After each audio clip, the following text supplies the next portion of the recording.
En realidad, como economista te voy a hablar. Yo soy un cruzamiento raro. Yo soy comunicador y economista, y en realidad lo que hago es trato de entender los modelos y las realidades sociales de varias ciencias.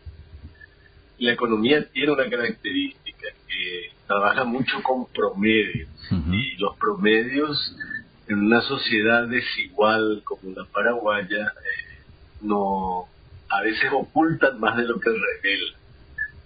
Entonces tenemos que ir un paso más allá de los promedios generales y ver qué hay por detrás o más allá de esos promedios. Si tomamos el promedio nacional, confiamos en los datos que nos dan las encuestas que hace el Instituto Nacional de Estadística. De hecho, ese promedio general de gente que se define bajo un concepto como pobre ha ido bajando. Bajó mucho más en los primeros 10 años del siglo XXI y después ha bajado, subido, está relativamente estable con una leve tendencia a la baja. Ese es el promedio general de la población completa de Paraguay. Pero ahora veamos cómo nos dividimos los paraguayos y comenzamos a ver las distintas realidades de la población de 6,5 millones más o menos habitantes. Si dividimos esa población en lo que llamamos en economía quintiles, o sea, 20% en 5 porciones de ese 100%, y el primer dato que tenemos es que el 20% más rico se lleva la mitad del ingreso que hay en el país. Y el 20% más pobre nos llega al 5% de la riqueza del país. Ahí nomás ya vemos una enorme diferencia. Entonces, el promedio inicial oculta más de lo que revela si vemos a toda la población junta. Ahora, si comenzamos a dividir por segmentos, vemos otra cosa. Vamos a tomar otra vez a ese segmento más pobre, digamos que nos recibe gran parte del ingreso nacional. Y ahí entra el fenómeno de la inflación vinculado a la pobreza. La gente más rica del país gasta en alimentos aproximadamente el 10% de lo que tiene como ingreso. Pero la población más pobre gasta prácticamente todo su ingreso en alimentarse. Entonces, cuando vemos la inflación, otra vez, el promedio general dice que tenemos inflación muy baja. Yo no discuto la aritmética de eso, pero cuando veo de qué está compuesto el número que sale como inflación, que está ahí por el 4%, y veo los alimentos aumentan mucho más rápido de precio que las otras cosas. Y si a los pobres dedican todo su ingreso a comprar alimentos, básicamente, quiere decir que a ellos les afecta muchísimo más la inflación que a la gente más rica. Entonces, ahí recién uno comienza a entender por qué la situación social del país no se puede analizar con los promedios generales. Hay que ir a la realidad de cada segmento, de cada grupo de la población. Si tomo otra vez a los indígenas, vamos a ver que ellos están en el último 20% más pobre. Y sí que el efecto es todavía más grave. Y así, ¿verdad? Mencionaste el índice de Gini, que es justamente una manera de calcular dónde está la realidad de cada grupo económico del país. Y ahí sí, por ejemplo, es el índice que mencionaste, el Gini de la distribución de las tierras en el país. Y ese es uno de los números más graves que tiene el Paraguay, porque dice que el 93% de la tierra del país está concentrada en una proporción que es el 1% de la gente en el Paraguay. Fíjate el grado de desigualdad que hay en la distribución de tierra. Te doy otro número, y ahí te das cuenta, y quiero ir a otro punto. Nuestro país crece otra vez en un promedio general. El año pasado creció 6%, lo que se llama el Producto Interno Bruto, que es todo lo que produce el país en un año. Si vamos a usar ese número solamente, deberíamos estar todos mejorando significativamente año a año. Pero ¿qué pasa? Ese número se basa en un modelo agroexportador que evidentemente crea riqueza, pero esa riqueza no circula en todo el país de manera igual. O sea, es una riqueza que se da en básicamente 3 productos de exportación o 4. Genera ingresos, pero esos ingresos se concentran otra vez en pocas manos, en poca gente. No se distribuye a la mayoría de la población. Tomo otro dato que mencionaste, o sea, la informalidad. Ajá. Nuestro país, ese modelo económico que tenemos, agroexportador, genera poco empleo formal, poco empleo digno. Entonces tampoco ese empleo informal no tiene seguridad social, no tiene salud garantizada, tiene que los niños de esas familias educarse como pueden. Entonces, otra vez tenemos una gran discrepancia entre los que están en el espectro social allá arriba y los que están allá abajo. Y en el medio sí hay una llamada así clase media que en Paraguay está mejor que los más pobres, pero todavía está en lo que llamamos condición muy vulnerable. Y el ejemplo más típico y sencillo es gente que ya tiene un ingreso, que tiene por decir así, tomamos el ejemplo del campo, que tiene una vaca o 2, pero ¿qué pasa si se enferma un familiar? O sea, tiene que vender la vaca, tiene que sacrificar eso, y otra vez cae a la pobreza. O sea, solo un evento, una enfermedad puede otra vez llevarla hacia abajo en el espectro social. Entonces, nosotros, basado en todo eso, concluimos que es un modelo que da crecimiento, que genera crecimiento, pero sin la distribución necesaria para que esto sea un desarrollo sostenible. Y eso hace que, aunque crezca el país, tomando como dato el Producto Interno Bruto, el ingreso general de la mayor parte de la población no crece de la misma manera. Entonces, uno puede concluir, y eso sí puede ser una inferencia general, que el crecimiento macroeconómico que tiene nuestro país, que ha tenido en estos años, no garantiza un bienestar colectivo por no tener los mecanismos efectivos de redistribución o de generalización de la riqueza. Y si tomamos el concepto del bien común, que ahora creo que es un concepto central para toda la ciudadanía, por indicación y por sugerencia de la Iglesia, que creo que es un concepto muy valioso, sea para gente que tiene una dedicación religiosa como para otros que no. ¿Por qué? Porque básicamente apunta a la idea de estamos trabajando hacia una dignificación de las condiciones sociales de la población de manera suficiente. Y bueno, lamentablemente la conclusión, por lo menos mía, basada en estos datos, en los estudios que hacemos, es que no lo estamos haciendo.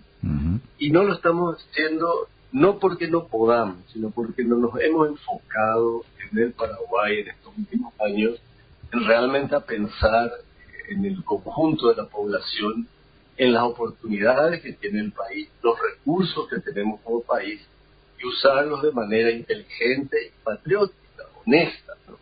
Entonces, yo en esto debo admitir que estamos trabajando con un colega y querido amigo Dionisio Borda, estudiamos juntos en Estados Unidos hace muchos años de economía.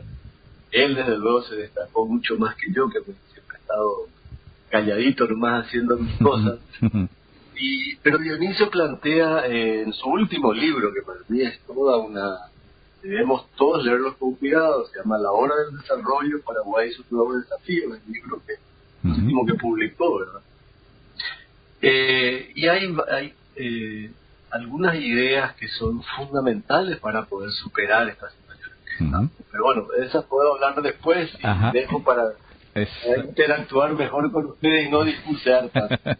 Sí, don Roberto, en ese sentido lo que mencionaba usted, de que muchas veces se ocultan, digamos, más de lo que se revela. Y en el tema de esa situación de pobreza y esa desigualdad que mencionaba usted con respecto a lo que deja, digamos, este tema del índice de Gini, la desigualdad extrema. Mencionaba usted de que va al 93%, bueno, 0,93%.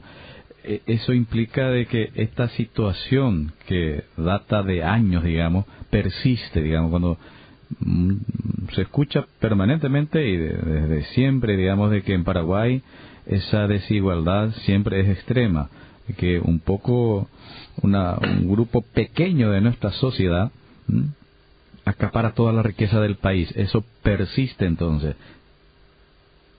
Dos cosas, son dos índices distintos. El llamado Gini de ingresos es una cosa. El que citamos que es extremo es el índice de tierras, que significa cómo se concentra la propiedad de la tierra en relación al total de la población. Ese sí es el índice 93. El Gini de ingresos está en 44. Igual sigue siendo alto para los promedios del mundo, ¿no? Pero ha bajado un poco, también ha bajado un poco a lo largo de los años del siglo XXI, y después nuevamente se ha estabilizado en un nivel relativamente alto. Pero igual, o sea, fíjense, en este caso, la distribución real de los ingresos, así es, el 20% más rico de la población concentra el 50%. ¿Ah? El 20% más pobre, el 5%. O sea, fíjense, ahí nomás ve otra vez la desigualdad. Ese 20% más pobre, que siguen siendo, según las estadísticas oficiales, dice el 16%, pero pongamos que está entre el 16 y el 20, tiene apenas el 5% de los ingresos. O sea, y eso sigue siendo muy alto. Y el Estado paraguayo, que desde luego es un Estado precario, un Estado que trabaja con poca recaudación propia, los impuestos son bajos en Paraguay, lo cual es obviamente una ventaja para la gente que hace negocios en Paraguay. Pero es una desventaja en el sentido que el Estado, encima tenemos el problema de la corrupción, el Estado tiene poca capacidad para darle respuestas reales a ese 5% más pobre. Eso, la salud está en tan mala condición y la educación sigue siendo una de las peores del mundo, según también las estadísticas. Don Roberto, y menciona usted también de que la inflación, naturalmente, el más afectado siempre es el pobre, digamos, y ponía usted como ejemplo incluso la población indígena. Y en contrapartida, el crecimiento, digamos, económico va al 6%, y mencionaba de que, bueno, al modelo agro exportador, digamos, principalmente. ¿Eso qué implica, don Roberto? ¿Estamos por un camino económico no acorde, digamos, a resolver eso que es históricamente en nuestro país las necesidades básicas de la gente? Salud, educación, etcétera. Sí, o sea, yo diría que o sea, la trayectoria de los países no necesariamente mala. O sea, un país puede comenzar con un modelo basado en la agricultura, la ganadería y la transformación mínima de esos rubros para exportar. Lo que no puede es quedarse ahí, o sea, porque eso genera un movimiento económico que abre oportunidades, pero también es limitado. Y sobre todo es un modelo que todavía es extensivo, quiere decir que depende de usar la tierra, usar recursos naturales, y por la historia económica de la humanidad sabemos que eso llega hasta un momento, un punto. Más allá de ese punto, un país, una sociedad tiene que ver cómo genera más valor, más riqueza con rubros, con actividades que dependen del conocimiento, que dependen de la educación, dependen de la calidad de vida de la población. Una población mal educada que tiende a enfermarse no va a generar la productividad que necesita un país para desarrollar. Y hay una lógica fuerte. O sea, los países que han saltado de la pobreza a la prosperidad generalmente han hecho enormes inversiones en educación y en calidad de vida de su población. Y no estamos hablando de países que han sido ricos siempre. O sea, me gusta usar una comparación que es durísima, pero es real. O sea, saliendo de la Segunda Guerra Mundial y de su propia guerra, Corea del Sur era un país que era igual de pobre que Paraguay. Estamos hablando de los años 50 y 60 del siglo pasado. Hoy Corea del Sur es uno de los países más prósperos del planeta y Paraguay sigue siendo un país pobre con aspiraciones a mejorar. O sea, ¿qué hicimos de diferente? Bueno, Corea del Sur hizo una de las inversiones estratégicas en educación y en calidad de vida de su gente más impresionantes del siglo pasado, y que da un resultado evidente diferente a lo nuestro. Y eso yo creo que son las lecciones que hay que tomar. O sea, los países pueden dar saltos de calidad en su desarrollo, pero requiere que las élites y la sociedad en su conjunto se enfoque, tome decisiones históricas, estratégicas, las mantenga, combata las filtraciones, como llaman los organismos internacionales, que en realidad son los robos y los desperdicios. Ajá. Ese es otro dato terrible, según inclusive los organismos internacionales, estudios que han hecho ellos. Paraguay desperdicia, dicen ellos, se pierde más o menos 1.800 millones de dólares, o sea, 10% de lo que es el presupuesto nacional en corrupción, mal uso de los recursos públicos. Con que eso no ocurriera, Paraguay podría llegar a los niveles de gasto en educación y salud que nos han recomendado siempre, que no podemos llegar porque no alcanzan los recursos. Don Roberto, y cuando el Estado no recauda lo que tiene que recaudar, naturalmente no va a tener la respuesta necesaria o el presupuesto necesario para desarrollar políticas públicas. Y en contrapartida, desde los gobernantes, digamos, mencionan como y qué cosa es importante, ¿no? Los grados de inversión, el segundo grado de inversión, la macroeconomía, como se dice. Y lo otro es que la corrupción y la impunidad pareciera ser, esta semana y las anteriores, veíamos a organizaciones en el tema de salud, por ejemplo, denunciando de cómo es que en los centros asistenciales públicos uno llega y la primera respuesta que encuentra es el no hay medicamentos, no hay cama, no hay nada. Entonces, ¿cómo se traduce estas cosas, digamos, cuando escuchamos hasta la macroeconomía, pero no se enfatiza mucho que uno de los males también es la corrupción y la impunidad, por ejemplo? Bueno, voy a comenzar por lo primero que mencionaste, el grado de inversión. Sí. No hay que minimizar ni absolutizar esos conceptos. El grado de inversión significa que el país ha honrado sus deudas, su deuda externa, puntualmente y con responsabilidad. Y eso lleva a una calificación. Entonces, un país como nuestro, de los últimos 20 y tantos años, ha cumplido con sus obligaciones generadas por la deuda que tenemos. Eso significa el grado de inversión. No significa. Obviamente, hay muchísimos países que no cumplen en tiempo y forma y obviamente están por debajo del grado de inversión. Obviamente o lógicamente eso es positivo, pero solo significa eso. No significa nada más en cuanto al desarrollo del país, a la calidad de vida de la gente, nada. Entonces, hay que reconocer que el país es un país responsable ante quienes son nuestros acreedores. No, yo no minimizo, pero tampoco digo que con eso ya nos consagramos. Eso es primer punto. Segundo punto que mencionaba, o sea, este es un estado tenemos el país que crece, que se desarrolla, o sea, mejor dicho, que crece. Vamos a diferenciar el crecimiento y desarrollo.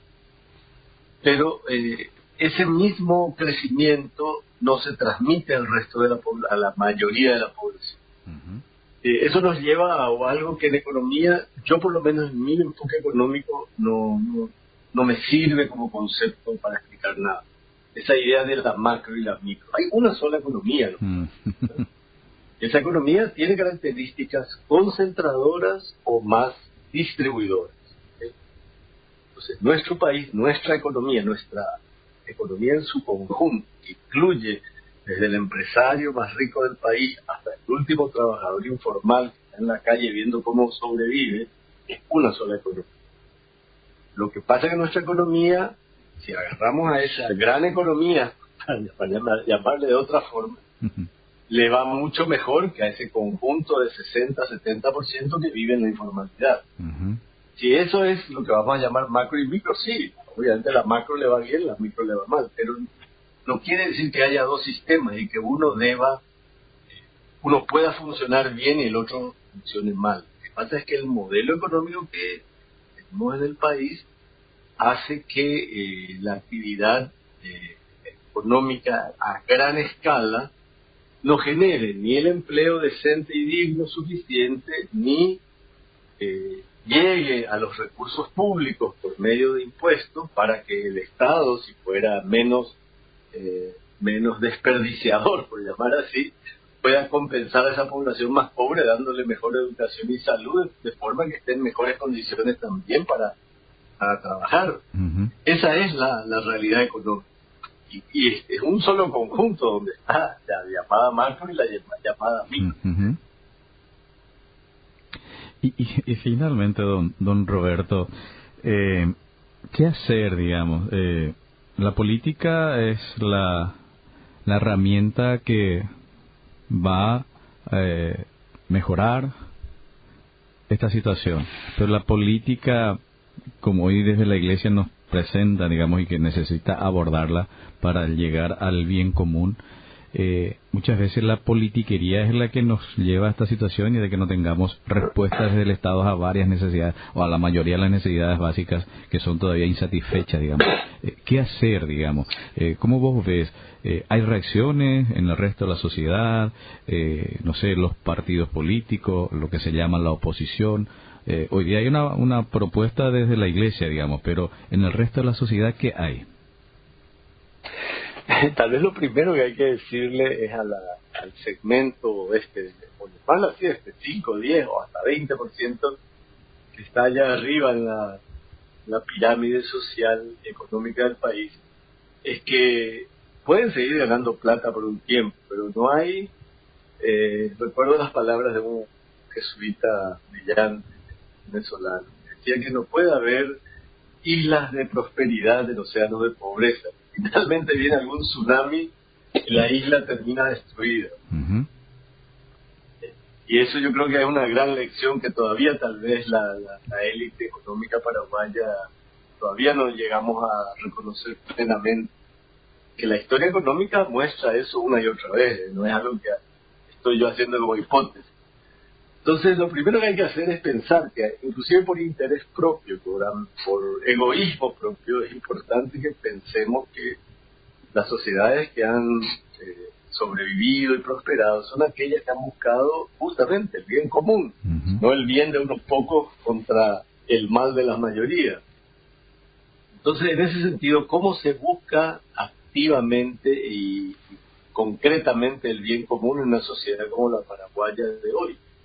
Y bueno, hay algunas cosas que son lecciones de otros países y de otros momentos.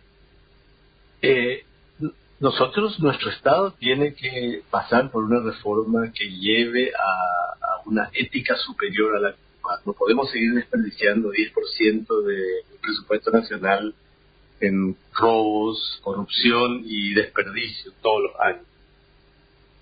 Y basado en mejorar esa ética pública, por lo menos como esfuerzo diario y constante, sí hay que plantear que los impuestos son demasiado bajos, pero nadie va a querer pagar más impuestos si se roba tanto como se percibe que se roba en Paraguay, ¿verdad? uh-huh. Para eso los ciudadanos queremos un resultado distinto desde el poder público. Ahí hay un quid pro quo que tenemos que lograr inicialmente, pero una vez que tengamos un compromiso, una actividad clara del sector público para mejorar el desempeño, para que el gasto público sea de mejor calidad, sí hay que plantearse que tenemos que tener más ingresos públicos para que el Estado pueda dar mejor educación y salud sobre todo. Eso en cuanto a ese primer punto. Segundo, no podemos quedarnos en las actividades de transformación de materias primas. Tenemos que trabajar por una industrialización mucho más activa, para que se cree empleo formal de calidad, para que se genere más valor en la economía nacional. Tercero, obviamente, ya digamos que vamos avanzando hacia un país mejor, ¿verdad? Tenemos ya una situación mejor desde el Estado, se están cuidando más los recursos públicos, estamos comenzando a invertir en actividades con mayor valor agregado, ya el país va a poder invertir más en educación y salud, o sea, llegar a los niveles mínimos necesarios. Hoy apenas invertimos 3 y algo por ciento en educación y algo así también en salud. Bueno, tenemos que invertir el doble en cada uno de esos rubros. Cuarto, todavía con la concentración de tierras tenemos alguna enorme cantidad de paraguayos que están todavía en el campo, pero viven en condiciones de pobreza y sin horizonte positivo. Hay que asegurar que las tierras se usen productivamente, y la concentración que tenemos hoy hace eso prácticamente imposible. Apoyar la agricultura familiar no es una cuestión de caridad, es la gente que produce o puede producir la mayor parte de alimentos que necesita el país, y no solo los que se exportan. Y obviamente, si tenemos más del 60% de los paraguayos trabajando informalmente, eso no es sostenible. Esa mayoría de la población no tiene seguridad social, no tiene salud, no tiene y mucho menos jubilación para cuando envejezca. En fin, esas son líneas de trabajo que cualquier gobierno patriótico, honesto, que esperamos podamos tener lo antes posible, porque la historia no espera, ¿eh? O sea, el país no tiene toda... Fíjate, hay un concepto que usamos mucho, que es este concepto del bono demográfico. Sí. Hoy la mayoría de paraguayos son todavía jóvenes, pero eso no dura para siempre. Sí. En este momento estamos entrando en la curva descendiente ya del bono demográfico. Quiere decir que en los próximos, lo que nos hagamos en los próximos 5 a 20 años, no lo vamos a poder hacer después. Ya no va a ser viable. En fin, esa es la encrucijada en que estamos los paraguayos, ¿verdad? Y ojalá que estemos a la altura de los cambios que necesitamos.